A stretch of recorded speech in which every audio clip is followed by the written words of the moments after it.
Podem assentar, queridos irmãos, por gentileza. Podem assentar.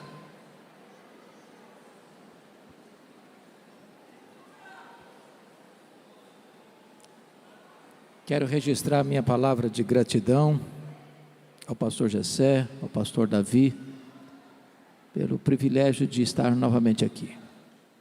Obrigado, Marcos Vinícius, pela música. Meus irmãos, vamos abrir então a palavra de Deus. No primeiro livro de Samuel, capítulo 1. Abra sua Bíblia comigo nesse texto.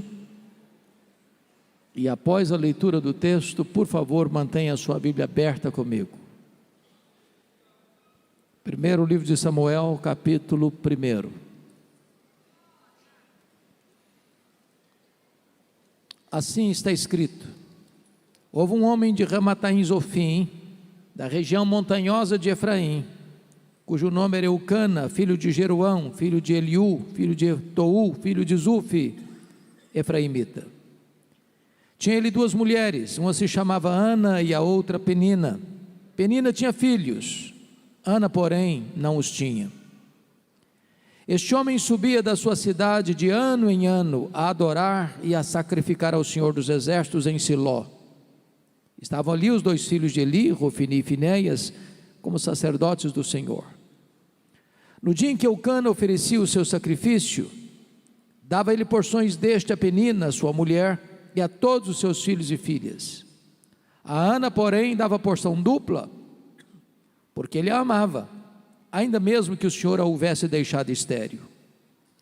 A sua rival a provocava excessivamente para irritar, porquanto o Senhor lhe havia cerrado a madre. E assim o fazia ele de ano em ano. E todas as vezes que Ana subia à casa do Senhor, a outra a irritava, pelo que chorava e não comia. Então Eucana, seu marido, lhe disse: Ana, por que choras? E por que não comes? E por que estás de coração triste? Não te sou eu melhor do que 10 filhos? Após terem comido e bebido em Siló, estando Eli o sacerdote assentado numa cadeira junto a um pilar do templo do Senhor, levantou-se Ana e com amargura de alma orou ao Senhor e chorou abundantemente e fez um voto dizendo: Senhor dos exércitos, se benignamente atentares para a aflição da tua serva, e de mim te lembrares, e da tua serva te não esqueceres, e lhe deres um filho varão, ao Senhor o darei por todos os dias da sua vida, e sobre a sua cabeça não passará navalha. Demorando-se ela no orar perante o Senhor, passou Eli a observar-lhe o movimento dos lábios, porquanto Ana só no coração falava. Seus lábios se moviam, porém não se lhe ouvia voz nenhuma. Por isso Eli a teve por embriagada e lhe disse: até quando estarás tu embriagada? Aparta de ti esse vinho. Porém Ana respondeu: não, Senhor meu, eu sou mulher atribulada de espírito, não bebi nem vinho nem bebida forte, porém venho derramando a minha alma perante o Senhor. Não tenhas, pois, a tua serva por filha de Belial, porque pelo excesso da minha ansiedade e da minha aflição é que tenho falado até agora. Então lhe respondeu Eli: vai-te em paz, e o Deus de Israel te conceda a petição que lhe fizeste. E disse ela: acha a tua serva mercê diante de ti. Assim a mulher se foi seu caminho e comeu, e o seu semblante já não era triste. Levantaram-se de madrugada e adoraram perante o Senhor. E voltaram e chegaram à sua casa a Ramá. Eucana coabitou com Ana, sua mulher, e lembrando-se dela o Senhor, ela concebeu.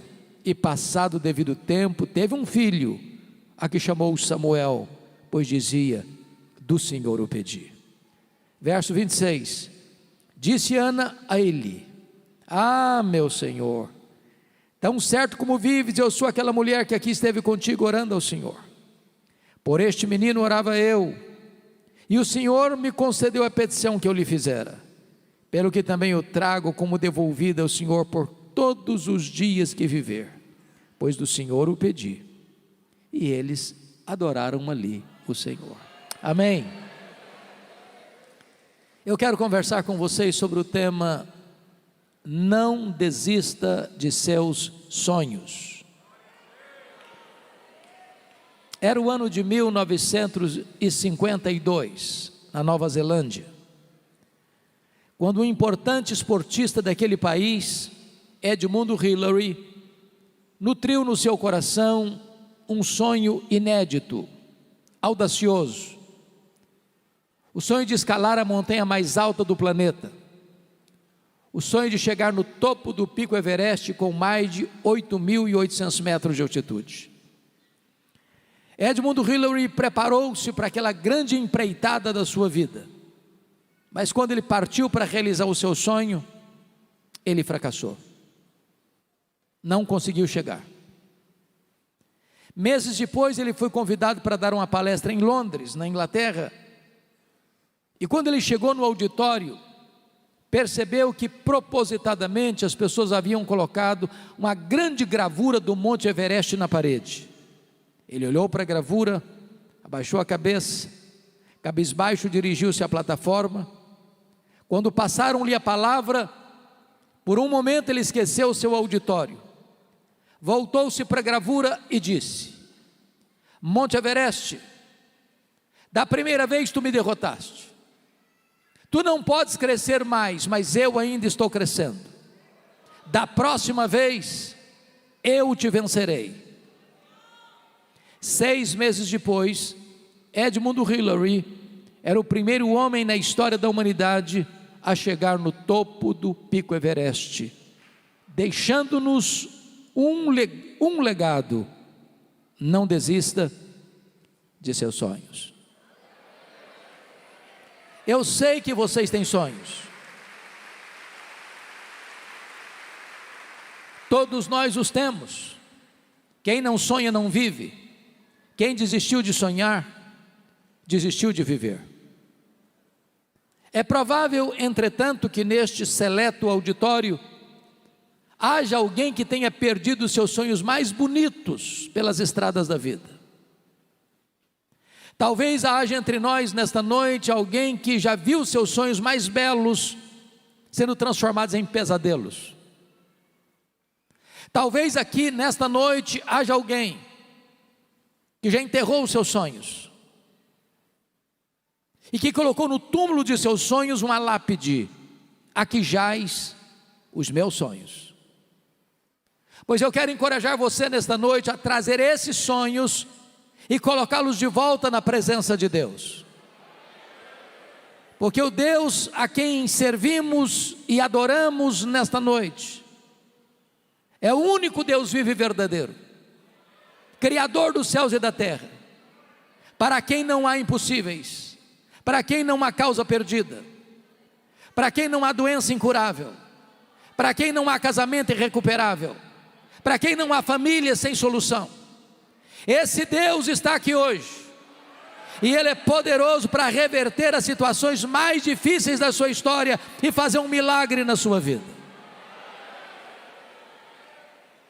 Esse texto fala-nos de uma mulher que tinha um sonho legítimo, um sonho bonito, o sonho de ser mãe, mas Ana é estéril, seu ventre é um deserto, ela não consegue conceber. E eu fico imaginando que se Ana vivesse hoje, fosse nossa contemporânea, ela enfrentaria pelo menos 3 abordagens. Talvez alguém chegaria para ela para dizer o seguinte: ô Ana, você é uma mulher tão crente, você vai tanto à casa de Deus, você ora tanto, você é estéril, deve ter coisa errada na sua família. O que você precisa fazer é uma investigação mais meticulosa da sua árvore genealógica, porque é provável que haja uma maldição hereditária incrustada aí na sua família, e enquanto essa maldição não for quebrada, você não vai ser curada. Só que o problema de Ana não era a maldição hereditária. Se Ana vivesse hoje, talvez alguém parecido com os amigos de Jó diriam para ela assim: ô Ana, ninguém sofre sem causa. Para você estar sofrendo é porque você deve ter feito alguma coisa errada. Enquanto você não confessar esse pecado, você não vai ser curada. Só que o problema de Ana não era pecado escondido. Se Ana vivesse hoje, talvez alguém diria para ela assim: ô Ana, deve ter algum demônio da esterilidade escondido aí na sua vida. O que você precisa fazer é ir num culto de libertação. Só que o problema de Ana não era demônio. Dê uma olhadinha comigo no versículo 5. O versículo 5 está nos informando que foi o próprio Senhor que a deixou estéril. Agora olha o versículo 6. Diz que foi o próprio Deus quem fechou a sua madre. De tal maneira que a doença de Ana não tem a ver com maldição hereditária. A doença de Ana não tem a ver com pecado escondido. A doença de Ana não tem a ver com demônio. A doença de Ana tem a ver com Deus. Isso pode dar um nó na nossa cabeça. Porque você pode pensar assim, bom, mas se Deus é bom, e Ele é bom mesmo. Se Deus tem o melhor para nós, e Ele tem mesmo. Como é que Deus pode adiar os nossos sonhos? E os nossos sonhos mais legítimos? É sobre isso que eu quero conversar com vocês a partir de agora. Em primeiro lugar, Deus adia os nossos sonhos para nos ensinar a verdade de que o Deus das bênçãos é melhor do que as bênçãos de Deus. A maior necessidade sua e minha não é das bênçãos de Deus, é do Deus das bênçãos. Não é das dádivas de Deus, é do doador. Não é de coisas, é de Deus. Você poderia ter todas as bênçãos de Deus: saúde, família, amigos, prestígio, sucesso profissional, prosperidade. Se você não tiver Deus, todas essas coisas excelentes em si mesmas não podem preencher o vazio do seu coração. Às vezes Deus adia os nossos sonhos para que Ele, Deus, ocupe o primeiro lugar no nosso coração, na nossa vida e na nossa agenda. Nós estamos vivendo uma geração que tem deslocado o eixo do Evangelho do cristocentrismo para o antropocentrismo. Em muitos lugares, o que você escuta não é mais que a vontade de Deus tem que ser feita na terra, mas é que a vontade do homem tem que prevalecer no céu. Só que este não é o cristianismo bíblico. O centro do universo não somos nós, é Deus. Então Deus precisa ocupar o primeiro lugar na nossa vida. E Ele adia os nossos sonhos para entendermos isso, que Ele é melhor do que as suas próprias bênçãos. E Ele precisa vir em primeiro lugar na nossa vida. Segundo lugar, sabe por que Deus adia os nossos sonhos? Deus adia os nossos sonhos para nos ensinar que tudo que temos e tudo que somos veio de Deus, é de Deus e deve ser consagrado de volta para Deus. Ana disse para Eli: por este menino orava eu, pelo que o trago como devolvido ao Senhor por todos os dias da sua vida. Se Ana não tivesse esse entendimento, Samuel teria sido um ídolo na sua vida. Ela teria gravitado ao redor de Samuel. Às vezes, irmãos, nós pedimos para Deus uma bênção e Deus nola concede. E transformamos esta bênção num ídolo. Substituímos o Criador pela criatura, o doador pela dádiva. E nos agarramos de tal maneira à bênção que não temos mais tempo para o abençoador. Eu ilustro. Às vezes pedimos para Deus, por exemplo, prosperidade, e Deus dá prosperidade. A Bíblia diz que a bênção do Senhor enriquece, com ela não tem desgosto. A Bíblia diz que é Deus quem fortalece as nossas mãos para adquirirmos riquezas. A Bíblia diz que riquezas e glórias vêm de ti. Aí a pessoa começa a prosperar. Todo ano acrescenta mais um item na sua declaração de imposto de renda, mais um carro, mais um lote, mais uma casa, mais um apartamento, mais um sítio, mais isso, mais aquilo. E aí a pessoa fica tão ocupada cuidando das bênçãos de Deus que não tem mais tempo para Deus. Não dá para ir numa vigília de oração mais. Não dá para vir num culto durante a semana mais. Porque ela está ocupada demais, cuidando da bênção, e não tem mais tempo para o abençoador. É muito importante você entender que a vida que você tem é de Deus, a saúde que você tem é de Deus, a família que você tem é de Deus, a casa que você mora é de Deus, o carro que você anda é de Deus, o trabalho que você tem é de Deus, o salário que você recebe vem de Deus. Então consagre de volta para Deus o melhor daquilo que Deus tem dado para você. Coloque o seu Samuel no altar de Deus.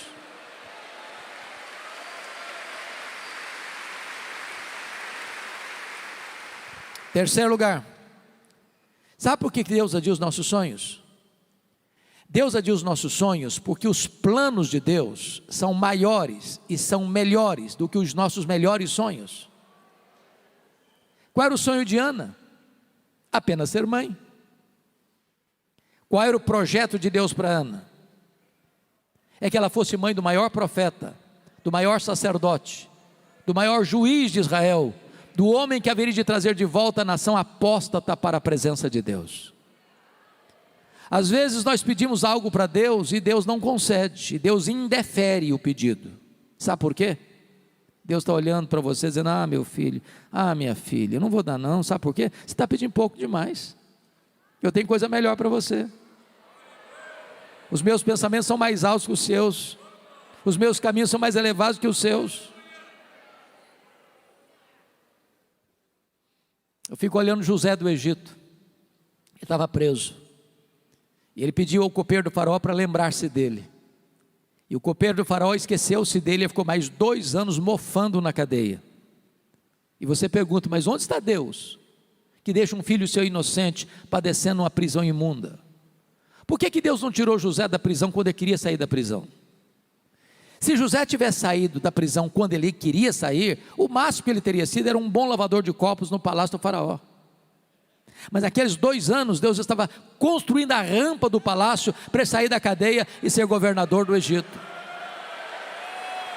Quando Deus adia os seus sonhos, não é porque Deus está longe, não é porque Deus está indiferente, é porque Ele está preparando algo maior e melhor para a sua vida, porque não há Deus como o nosso que trabalha para aqueles que nele esperam.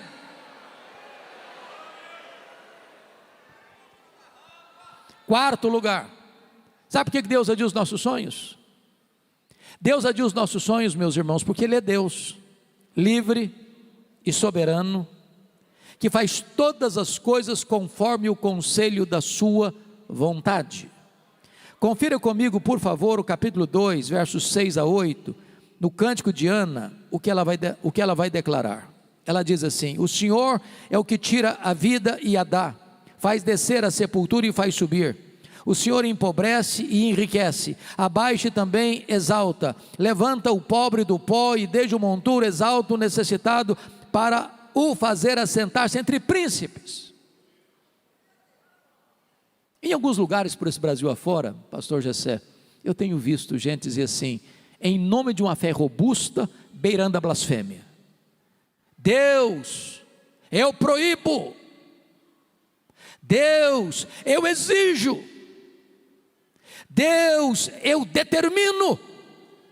Deus, eu decreto. E ai de Deus se não atender. Até parece que essas pessoas estão assentadas num alto e sublime trono, e Deus assentado no escabelo dos seus pés. Que tolice, que tolice. O nosso Deus é soberano, Ele está no trono, Ele não Ele não obedece ordens suas não, Ele não pode ser colocado contra a parede não. Ele faz todas as coisas conforme o conselho da sua vontade. Ele não precisa pedir permissão nem sua nem minha para fazer não. Ele é livre, Ele é soberano. Ele faz quando quer, onde quer, com quem quer, para o louvor da sua glória. Agora, por outro lado, tem algumas pessoas hoje do alto da sua sapiência teológica dizendo assim: Deus fez, mas não faz mais. O tempo dos milagres ficou lá no passado, lá no período dos apóstolos. O que a Bíblia nos ensina é que Jesus é o mesmo ontem, hoje e para sempre o mesmo. Deus não se aposentou, Deus não está numa cadeira de balanço, Deus não vestiu o pijama, Deus é Deus, Ele tem o mesmo poder. Então, achar que Deus não faz mais hoje é diminuir Deus. Ele opera maravilhas hoje. E eu fico imaginando que Ana, como mulher esclarecida que era, uma mulher crente, que ela deve ter ido, pastor Jessé, nos melhores médicos de Ramá para cuidar da sua saúde. Que não é pecado você ir ao médico, buscar socorro e ajuda na medicina. A ciência é de Deus.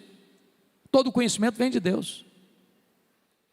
E eu até acredito que, como toda mulher, quase sem exceção, gosta de ter uma bolsa ao lado, e não só uma, várias, ela devia andar com os últimos exames da junta médica de Ramá numa dessas bolsas.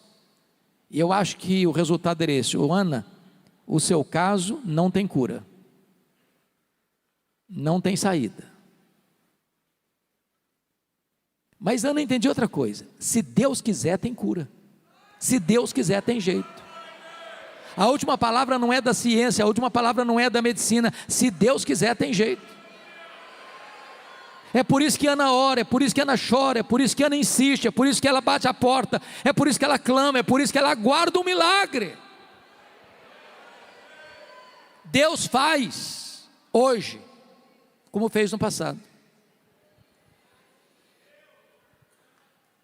Há muitos anos eu fui, pastor Jessé, fazer uma visita lá em Vitória, no hospital. Era um hospital militar, que atendia ao SUS na época, eu nem lembro se a sigla era SUS na época. E quando eu chego na porta do hospital, tinham 3 pessoas da minha cidade, interior do Espírito Santo. E dentre essas 3 pessoas, uma jovem, na época com 17 anos, com um câncer no estado avançado. E o médico dela, lá do interior, disse: olha, não dá para continuar o tratamento aqui, você precisa de um CTI. E nós não temos CTI aqui. E ela não tinha plano de saúde, também não tinha vaga no CTI. E eu conversei com o diretor do hospital, que era meu amigo, e disse: eu não posso tirar um paciente para botar outro. Hoje eu não posso receber. Eu confesso que eu não tinha o hábito de fazer, não me lembro se fiz antes, e nem recordo se eu fiz depois disso, mas naquele dia Deus me impulsionou a fazer isso. Eu chego para aquela moça e disse: filha, aqui não tem jeito, aqui não tem vaga, mas nós podemos fazer uma coisa melhor do que ter vaga no CTI. Nós podemos pedir para Deus curar você. E ali na porta do hospital, eu impus as mãos sobre ela e pedi: Deus, cura essa moça, aqui não tem vaga para ela, mas o senhor pode fazer muito mais. Quando eu termino de orar, aproxima-se um rapaz, que também a conhecia, e disse: essa moça tem um médico que é primo dela, numa outra cidade do estado, e lá tem CTI. Falei: então vou ligar para lá. Liguei para lá, o médico atendeu. Falou: pode trazer a minha prima para cá, tem CTI aqui mesmo. Ela levou o pacote dos exames, constatou a gravidade da situação, com metástases em vários órgãos do seu abdômen,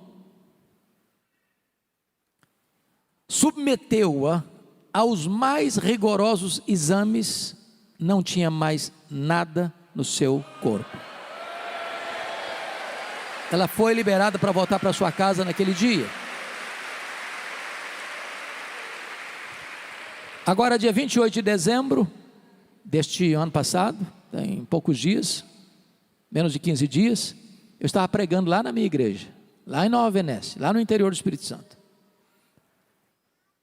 Aproxima-se uma mulher muito bonita, uma senhora, porque isso tem mais de 20 anos, e faz uma pergunta que você nunca deve fazer a um pastor: o senhor se lembra de mim? Essa pergunta você não deve fazer jamais a um pastor. Eu olhei para ela, tornei a olhar e disse: minha filha, não estou lembrado não, me ajuda. Ela diz: eu sou aquela moça que o senhor orou na porta do hospital. Jesus me curou, curou completamente, não ficou nenhuma sequela. Quando Deus quer, Deus pode. Se Deus quiser, Ele pode. Então não desista de seus sonhos. É claro que eu não estou dizendo que todas as pessoas pelas quais eu orei, que o pastor Jessé orou, que o pastor Davi orou, que os demais pastores oraram, que todas essas pessoas vão ser curadas. Eu não estou dizendo isso. O que eu estou dizendo é que se Deus quiser, tem jeito. Se Deus quiser, tem jeito. A última palavra é de Deus. Não desista de seus sonhos. Mas notem comigo no texto que sempre que alguém tem um sonho, tem que ter cuidado, porque há assassinos de sonhos soltos por aí, que querem matar os seus sonhos. E Ana enfrentou 3 assassinos de sonhos. A primeira pessoa que quis matar os sonhos de Ana foi a sua rival Penina. Penina provocava Ana, irritava Ana. Toda vez que a Ana ia à casa de Deus em Siló, a Penina a provocava. Ana chorava, Ana perdeu o apetite. Eu acho que Ana até entrava em depressão. Eu não sei o que é que Penina dizia para Ana, mas de uma coisa eu tenho certeza: Penina não era uma mulher de Deus, porque gente de Deus não vive para infernizar a vida dos outros. Gente de Deus é bálsamo. Gente de Deus é aliviador de tensões. Mas eu acho que à luz do versículo 6, onde diz a sua rival a provocava excessivamente para irritar, eu acho que à luz desse texto aqui, o que o Penina devia mais ou menos dizer para Ana é o seguinte: Ana, você é uma mulher tão crente, você vai tanto à casa de Deus, você ora tanto, está aí, estéril. Eu não oro igual a você, não vou à casa de Deus igual a você, não sou crente igual a você, estou com saúde, cheio de filhos. Se esse negócio de orar funcionasse, você não estava nessa. Você conhece gente assim? Cuidado com essa gente. São assassinos de sonhos. Querem implantar na sua mente que se você é crente, você nunca pode ter um problema de saúde. Se você é crente, você não pode ter um problema financeiro. Se você é crente, sua família nunca pode enfrentar uma dificuldade. Não, Jesus nunca prometeu isso, nem para você, nem para mim. O que Ele prometeu para nós é estar conosco todos os dias, até a consumação dos séculos.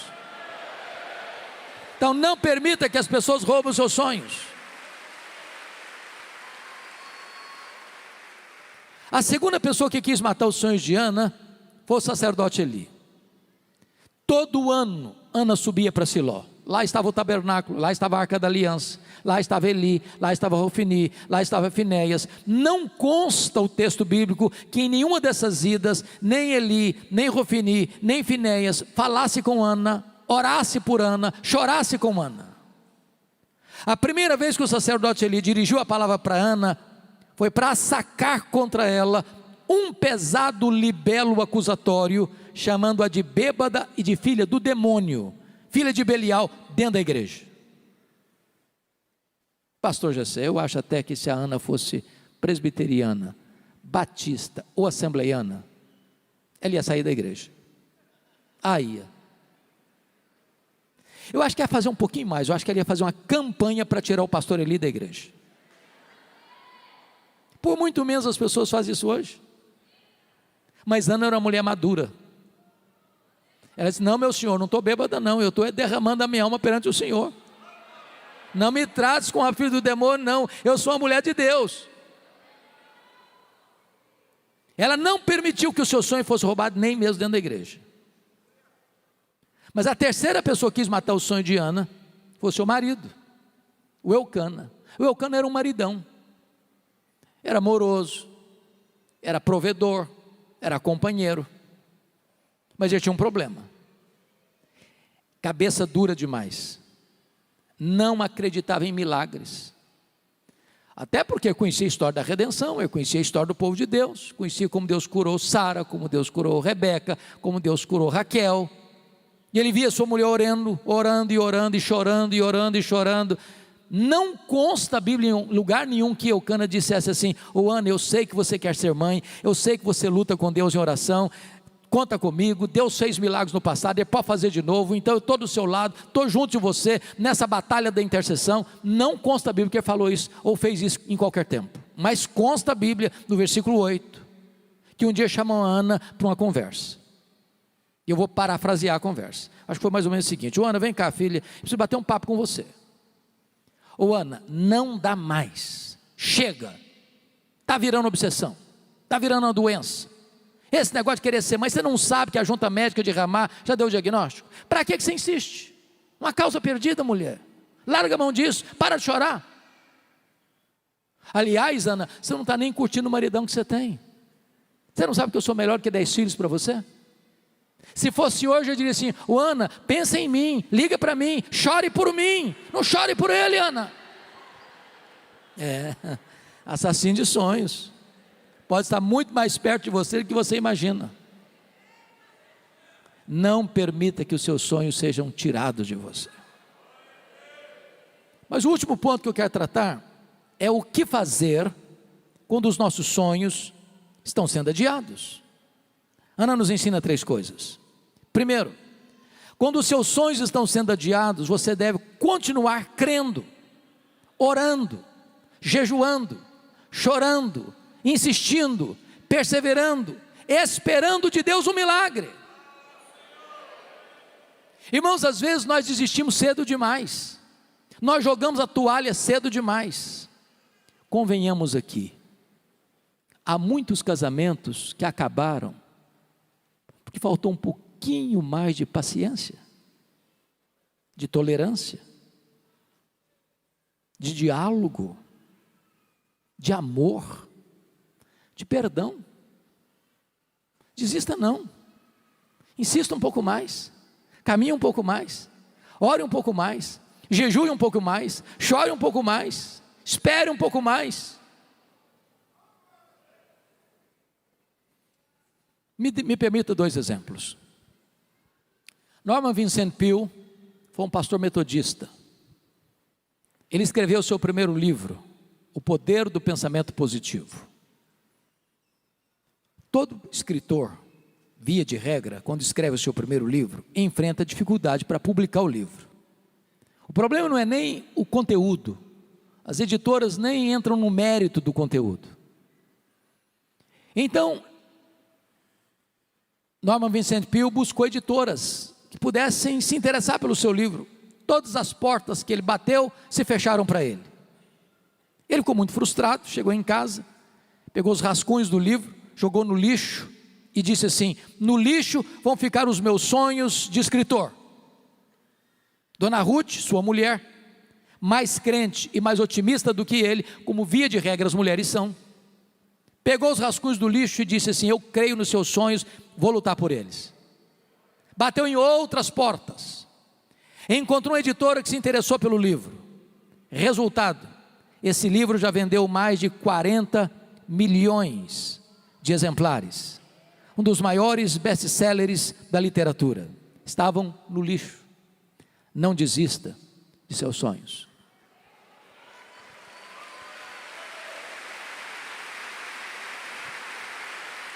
Me permita um segundo exemplo.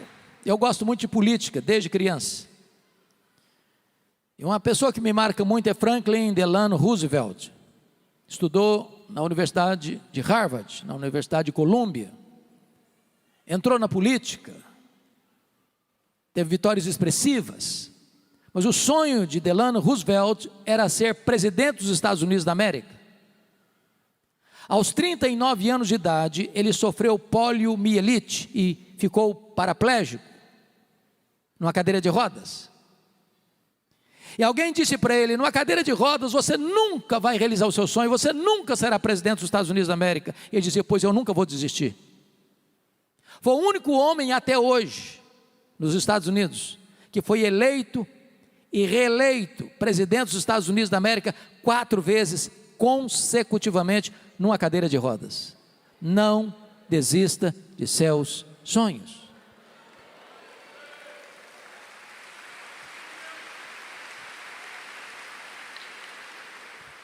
A segunda coisa que Ana fez, meus irmãos, está no versículo 17. Vejam vocês que ela acolheu a promessa da palavra de Deus. Me encanta isso, porque Eli acabara de falar uma tolice para Ana, chamando-a de bêbada. E eu e os pastores aqui, se pudessem falar sobre isso, dariam testemunhos disso. Eu já vi pessoas doentes emocionalmente, porque um dia escutaram uma palavra atravessada do pai, da mãe, do namorado, da namorada, do noivo, da noiva, do marido, da mulher, do patrão, do professor. E essa palavra entrou como uma flecha cheia de veneno e adoeceu a alma. Se você escutou uma palavra atravessada, envenenada, não hospede essa palavra no seu coração. Você não tem que ser produto do que as pessoas falam. Você é obra da graça de Deus. Você é a menina dos olhos de Deus. Você é a delícia de Deus. Agora, este mesmo homem que abrir a boca para falar uma tolice, agora abre a boca e é um profeta de Deus quando diz: vai em paz para a tua casa e o Deus de Israel te conceda a petição que lhe fizeste. Essa palavra é boa, essa palavra vem de Deus, essa palavra ela hospedou no seu coração, essa palavra trouxe cura para Ana, e duas curas distintas. Deus curou as emoções dela e Deus curou o ventre dela. Lá em Siló Deus curou a sua alma, lá em Ramá Deus curou o seu ventre, lá em Siló ela tomou posse da promessa, lá em Ramá o milagre se historificou na sua vida.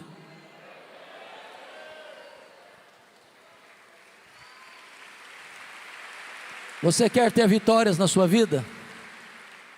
Você precisa se apropriar das promessas da palavra de Deus. Mas como é que a gente se apropria da promessa da palavra de Deus, se nem a palavra de Deus nós conhecemos? Então, pastor Jessé, me permita dar uma sugestão. Nós estamos começando o ano. Quem sabe você este ano assuma o compromisso de ler a Bíblia toda em 2024. E ao ler a sua Bíblia, vá anotando as promessas de Deus. Ah, pastor, mas é muita coisa. Não, sabe por quê? Agora estava finalzinho de dezembro, pastor, lá no interior do Mato Grosso, e conheci uma menina, pastor Davi, de 7 anos. Foi alfabetizada aos 6. Aos 7 anos, ela já tinha lido a Bíblia toda. Se uma criança de 7 anos pode ler a Bíblia toda, e você? Se você quer vitória na sua vida, feche os canais da sua alma para os pregoeiros da iniquidade. Pare de escutar os arautos do caos. Pare de escutar os profetas do pessimismo. Pare de escutar os embaixadores da incredulidade. Você quer vitória na sua vida? Tome posse das promessas da palavra de Deus. Sabe por quê? Porque promessa de Deus e realidade são a mesma coisa. Deus é o avalista da sua palavra. Nenhuma das suas promessas cai por terra.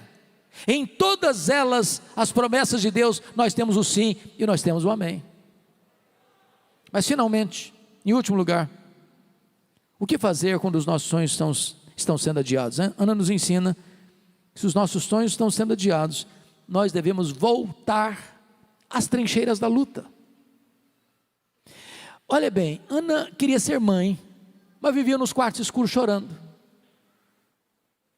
Não é preciso ser muito inteligente para saber disso. Uma mulher que está chorando o tempo todo não atrai o marido, não encanta os olhos do marido. Ela está querendo ser mãe, mas andando na contramão do projeto de ser mãe. Diz a Bíblia que quando ela escuta a palavra de Deus, a promessa de Deus, o semblante dela muda, a tristeza vai embora, o sorriso brota, o brilho nos olhos chega. E a Bíblia diz que então ela desceu para Ramá, coabitou com seu marido, e Deus se lembrou dela, e ela concebeu, e deu à luz a um filho, a quem pôs o nome de Samuel. Sabe o que significa isso, irmãos? Você e eu cremos na mesma verdade, que Deus é soberano. Sabe o que significa isso? Não existe acaso, não existe sorte, não existe azar, não existe determinismo cego, não existe olho gordo, não existe macumba para crente. Nem um fio de cabelo da sua cabeça pode ser tocado sem que Deus saiba, sem que Deus permita, sem que Deus tenha um propósito. Então, se você está passando uma luta, entenda que Deus não foi pego de surpresa, e Deus não está esfregando as mãos lá no céu em apuro sem saber o que fazer com a sua vida, não. Deus está no controle. Então, se você crê nisso, volte a cantar, volte a sorrir, volte a crer, volte a viver, volte a sair dos quartos escuros e cantar um hino de glória ao seu Salvador.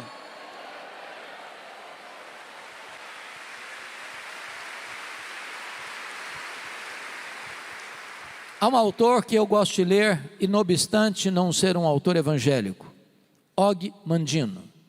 Se você não leu pelo menos O Maior Vendedor do Mundo, vale a pena.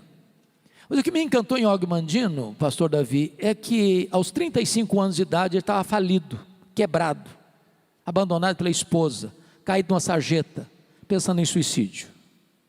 10 anos depois, Og Mandino estava no topo da fama mundial, escrevendo livros lidos e traduzidos no mundo inteiro, encorajando as pessoas a viverem com otimismo.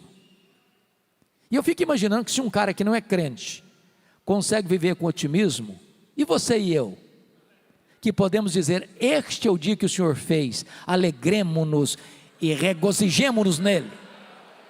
Crente tem que ser animado, crente tem que começar o dia animado, crente tem que dizer o seguinte: pode ser hoje, Senhor, aquela causa, pode ser hoje o dia da vitória. E Og Mandino, no seu livro autobiográfico, dá uma sugestão muito simples para você começar o seu dia animado. Ele diz o seguinte: você quer começar o seu dia animado? Faz o seguinte, bem de manhã, pegue o melhor jornal da sua cidade. Qual é o melhor jornal daqui de Fortaleza? Tem algum? O oficial daqui, qual que é? Diário do Nordeste. Pega o Diário do Nordeste, bem de manhã, antes do café, abre o jornal. Hoje ninguém está abrindo mais folha, mas abre virtual mesmo, não tem problema não. Só um detalhe: não comece a leitura pelas páginas políticas, você vai ficar depressivo e com raiva. Então pula logo essa página. Claro, você não vai querer começar o seu dia lendo as páginas econômicas, porque a economia do Brasil está bambeando as pernas. Então pula logo essa página também. Claro, você não vai querer começar o seu dia lendo as páginas policiais, você vai ficar com medo de sair de casa, então pula também essa página. Bom, você não deve começar o seu dia lendo as páginas esportivas, porque de repente você é torcedor do Ceará e não gostou nada de cair para a segunda divisão, então você pula também essa página. Você quer começar o seu dia animado? Diz ele: abre o jornal na página do obituário, a lista das pessoas que morreram. Só um detalhe, você tem que ler tudo. Tudo. Os nomes grandes, os nomes pequenos, lê tudo. Quando você terminar essa leitura, você vai descobrir algo fantástico. Você vai descobrir que o seu nome não está nessa lista. Você vai descobrir que você está vivo. E se você está vivo, um milagre de Deus pode acontecer na sua vida hoje. Não desista de seus sonhos.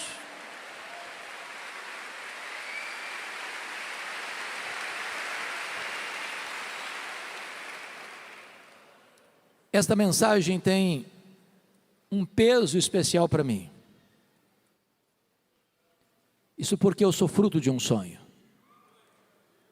Meus pais viviam numa região muito pobre do interior do estado do Espírito Santo, nos idos de 1958. Não tinha estrada, não tinha carro, não tinha recursos médicos. Quando alguém ficava doente, era preciso transportar essa pessoa numa padiola, um lençol amarrado num varal, e 2 pessoas carregando pela trilha, 40 quilômetros, onde ficava o primeiro posto de saúde. A minha mãe estava grávida do seu último filho, estado adiantado de gravidez, quando caiu gravemente enferma. Meu pai, sabendo que ela não suportaria uma viagem de 40 quilômetros de padiola, mandou chamar o médico. Ele veio, a examinou e disse: essa mulher não vai sobreviver. Ela está muito doente, e a criança que está no ventre dela está em agonia de morte. Não dá para salvar as 2 pessoas. Se não sacrificar a criança, não tirar a criança, a mãe morre junto com a criança. Naquele dilema, a minha mãe tomou uma outra decisão e disse: eu não abro mão desse filho, eu não desisto desse filho. Eu estou pronto a dar minha vida por ele, eu estou pronto a morrer por ele, mas eu não desisto dele. A minha mãe já era uma mulher cristã, e naquele momento de angústia, ela fez um voto para Deus e disse: meu Deus, se tu poupares a minha vida, se tu poupares o meu filho, eu consagro este filho para ti, para que ele seja um pastor, um pregador do Evangelho. Deus ouviu a oração da minha mãe, e eu nasci.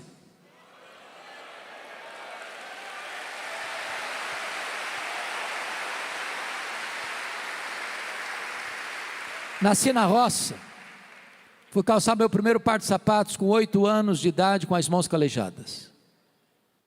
Na minha casa não tinha livros, exceto um dicionário velho. Com 10 anos eu comecei a decorar as principais palavras daquele dicionário.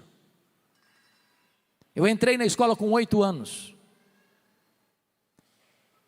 Nunca ninguém tinha saído dali até então para fazer além de 4ª série primária. Com 12 anos eu terminei meus estudos, 4ª série primária. Com 12 anos, eu nunca tinha visto uma lâmpada elétrica. Fui criado com lamparina de querosene. Com 8 anos, com 12 anos, melhor dizendo, eu nunca tinha visto um aparelho de televisão. Com 12 anos, eu nunca tinha entrado numa cidade. Com 12 anos, a minha professora que me alfabetizou, usada por Deus, perguntou para mim, sabendo meu sonho de estudar: você tem coragem de vir comigo? Estou mudando para Vitória. Eu disse: se os meus pais deixaram, eu vou. Eu nunca tinha dormido uma noite fora de casa. Com 12 anos eu subi na carroceria de um caminhão. Fui parar no pior bairro da Grande Vitória, dentro de um mangue, do lado de um prostíbulo. Barraco de tábuas com 4 cômodos, com 10 pessoas. O último livro que escrevi agora, Os Milagres de Jesus, eu dediquei à minha honrosa e honrada e abençoada professora, Zilda Portela Fiame, que embora numa casa tão pequena, com 10 pessoas, leva mais um. E eu tinha um sonho. Tinha tantas lutas. Foram dias dificílimos para mim. Muitas vezes, eu namorei um pão de sal na vitrine de um botequim. E chorando de fome, não tinha dinheiro para comprar um pão de sal para comer. Muitas vezes busquei farinha ou açúcar para comer, e não tinha para comer. Mas eu tinha um sonho, e queria lutar por ele. Pasmem vocês, o meu sonho de criança era ser político e advogado. Eu não perdi um comício por nada. A política era resolvida nos palanques. Enquanto o último orador não descia do palanque, eu não ia embora. No dia que eu fiz 18 anos, eu tirei meu título e me filiei num partido. E um dia, pastor Gessé, eu estou conversando com um presbítero, um homem de Deus, e disse para ele assim: querido presbítero José Scherrer, quando eu realizar meus sonhos de ser um político e um advogado reconhecido, no final da minha vida eu quero entrar no seminário. Quero dedicar os últimos dias da minha vida para pregar o evangelho. Esse homem botou o dedo no meu nariz, literalmente falando, e disse: você quer dar as sobras para Deus? Deus quer você hoje, com a sua juventude, com a sua força. Aquela palavra entrou no meu coração como uma flecha, e eu saí dali 100% convencido de que naquele momento Deus me chamava para o ministério.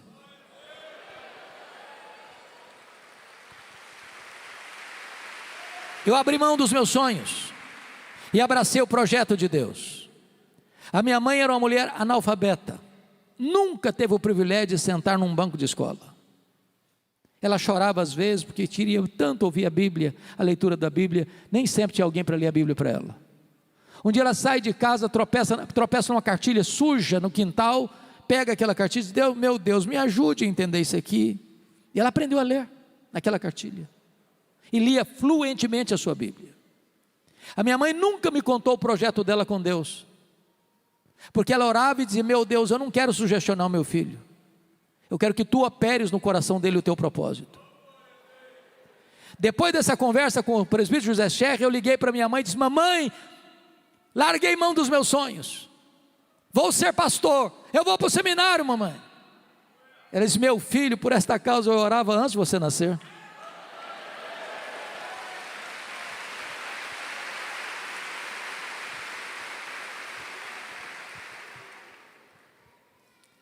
Minha mãe sempre foi muito doente, desde que a conheci. Antes dela partir para o Senhor, ela me chamou à sua casa, e me contou essa história. Me contou mais. Disse: meu filho, nesses anos todos, eu nunca deixei de me levantar de madrugada, dobrar meus joelhos, e pedir que Deus levantasse você, que Deus capacitasse você. que Deus instrumentalizasse a sua vida. Eu chorei muito com ela, pastor Jessé. Eu abracei e disse: mamãe, a senhora está me ensinando as verdades mais importantes da minha vida. O importante não são os meus sonhos, os meus planos, os meus projetos. O importante é o projeto de Deus na minha vida.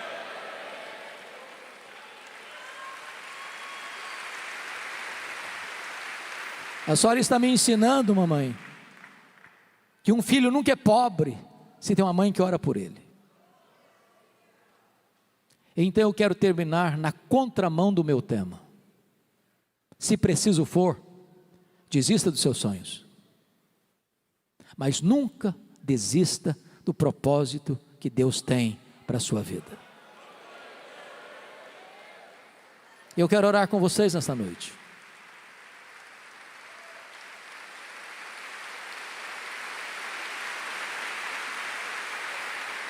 Deus está neste lugar para restituir sonhos, para trazer cura, libertação, restauração.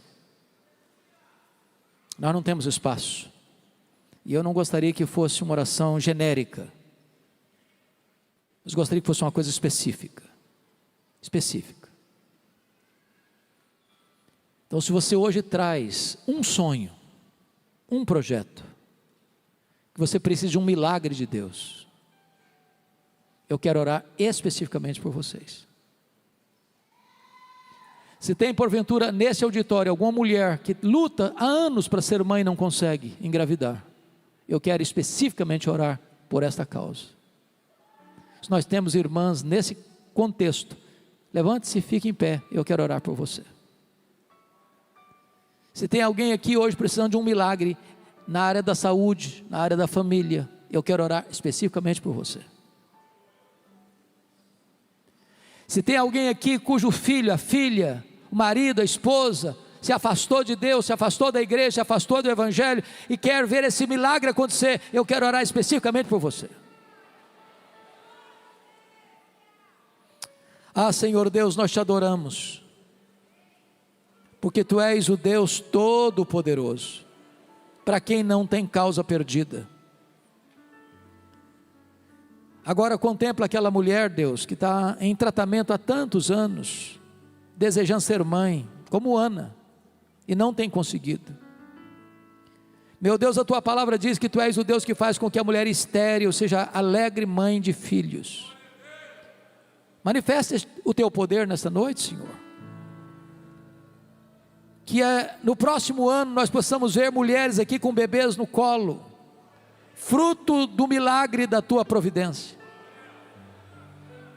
Aqueles que entraram aqui hoje, meu Deus, com diagnóstico sombrio, talvez a medicina disse não tem mais jeito. Tu és poderoso, Senhor, para reverter esse quadro. Nós não estamos falando com um ídolo, com um Deus tribal, nós estamos falando com o único Deus vivo e verdadeiro, que tem todo o poder nos céus e na terra. Basta uma palavra Tua, Senhor. Nós estamos aqui clamando, Deus, para que os pródigos voltem. Volte à Tua casa, volte à casa do Pai. Quebra as algemas, rompa os grilhões, Senhor. Traz de volta aqueles que precisam estar na casa do Pai. Se porventura nesta noite alguém entrou aqui nesse santuário ou está nos acompanhando virtualmente, que ainda não foi convertido, transformado pelo poder do evangelho, não nasceu de novo, que essa seja a noite da salvação. Se alguém aqui, Senhor, com sonhos pessoais, mas que não é o Teu projeto,